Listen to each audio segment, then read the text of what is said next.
Three, two, one. Happy New Year. Hello, everyone, and welcome to my YouTube channel. If you're here, this is my first video. This video is meant to give you a head start in front of the competition, in front of everybody else that you are going to be going up against in Diamond Dynasty. Now, this channel is specifically going to be more of a Diamond Dynasty channel. We might do some franchise and some road to the show along the way, but specifically we're going to be focused on Diamond Dynasty, and this video is going to give you an edge when competing in these first couple weeks. Now, you are going to see a bunch of videos out there. They're going to be talking about no money spent and the best ways to do it, right? Do your programs, do your collections, making sure you're making the most bang for your buck, flip cards. This is not going to be that video. This video is going to help you understand the best ways to go from a just nothing team to an actual serviceable team fairly quickly and have an edge over other players doing no money spent in this space, about working smarter and not harder. And the first tip is going to be, very simply, very easily put, don't buy packs from the pack shop. I'm telling you, it is a stub sink. It is not going to get you what you want. The odds are never where you want them to be, and they're not even realistic. Yes, you're going to get lucky every once in a while, but you're going to get plenty of packs from programs, from Team Affinity, from different things that you do, that it is not necessary at all to be coming in here and buying these packs. Roman Anthony, being a Sox fan, Roman Anthony's looking pretty nice up there. But that's the tempting part. Don't fall trap to that temptation. Instead, what we're going to do is we're going to take our hard-earned stubs and we're just going to go out and purchase the players that we want. Now, I'm saying this for the first week in the game, maybe even the first 2 weeks. These 90, 91, 92 overalls are going to have extremely inflated valuations early on. These are not who we are trying to target. We are trying to target people that are immediately going to enter our lineup and become a staple for at least the first week or so. A good example of that is going to be here, Aroldis Chapman.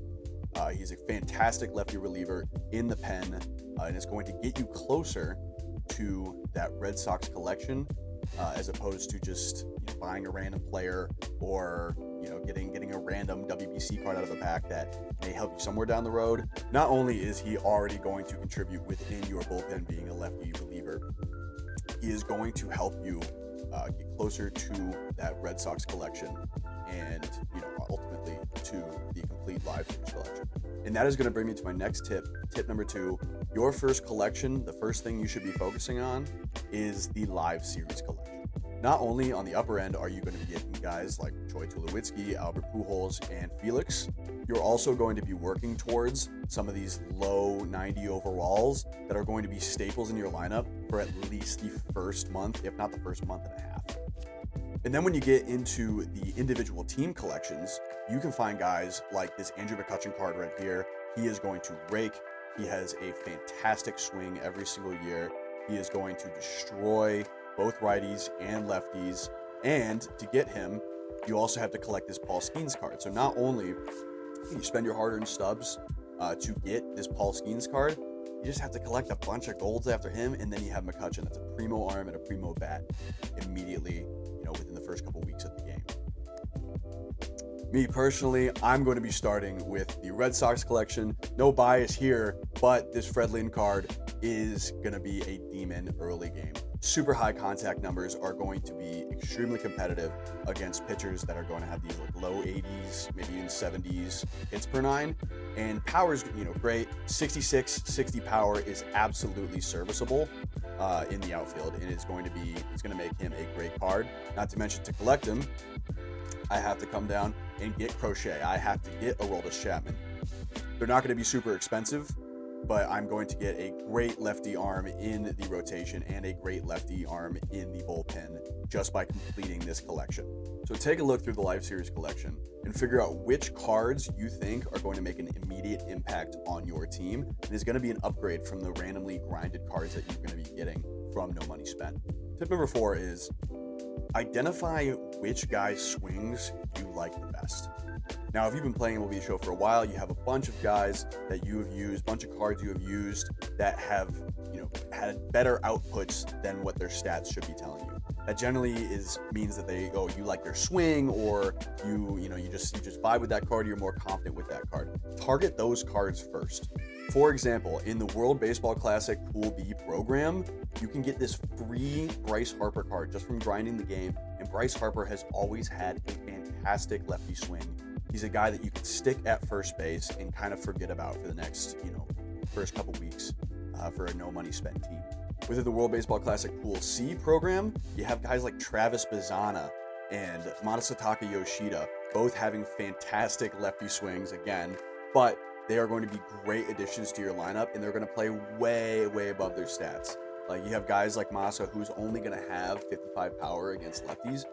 Trust me, he is going to play way above that. I love his swing. Every ball hit feels like a hard hit ball. Definitely a guy you want to be getting early on. But hey, cards I enjoy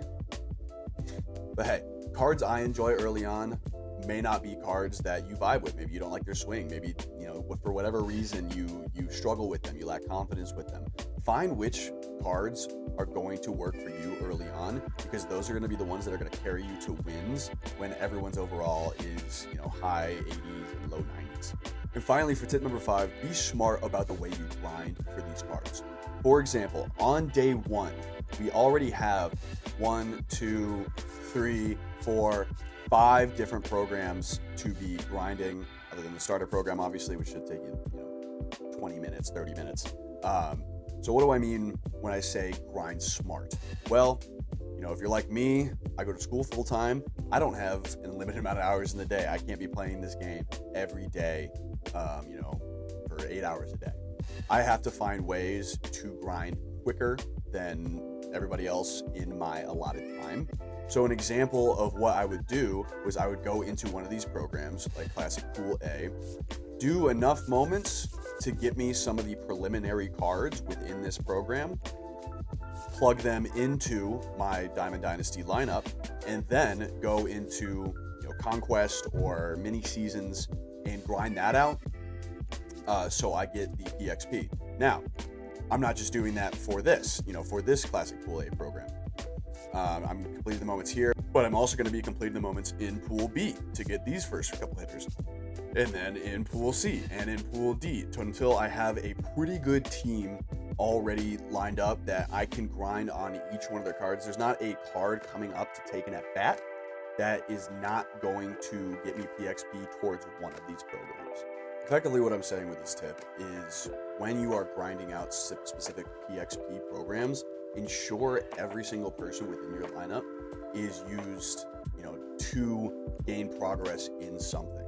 Whether it be those assorted programs that I was showing, or in Team Affinity. Team Affinity, has been a thing in the game for a long time. It's a fantastic way to get, early diamonds. I think they go up to 88s this year. So it's a fantastic way to get an all diamond lineup really, really fast. If you've already completed all of the WDPC stuff and you've grinded all that away and you have nothing more to grind PXP on, identify which teams within Team Affinity that you want to take a look at and you want their players. So if we take a look at the Toronto Blue Jays here, we have an 88 Joey Bats at 70,000 Team Affinity points. So after the 2 moments, that'll get you 20,000. All you got to do is knock out a couple hits, wins, Ks, home runs, innings pitched with some Blue Jays players, and then boom, you have a fantastic 88 in your lineup ready to go. You can go across all the TA teams, figure out which ones that you really want the most, and then plug those guys into your lineup early on. Start knocking out some Conquest games, start knocking out some mini seasons, and you will have a competitive, if not fantastic team pretty early on that is going to squash the competition. So those are all my preliminary tips for the start of this year. I hope all of you enjoy MLB The Show 26. I really hope this is going to be a good year. After sets of seasons, for 23, 24, 25 kind of felt like a wash. They were just trying to go back to their original model. I really hope that they make some strides in 26. It should be a lot of fun. And thank you so much for watching my first video all the way through. If you would, please just drop a like or subscribe. It would really mean a lot to me. I would love to hear about your feedback in the comments as well. I'd love to be able to keep bringing content to everybody and, make some more friends along the way. So, thank you so much for watching this video, and I'll see you in the next one.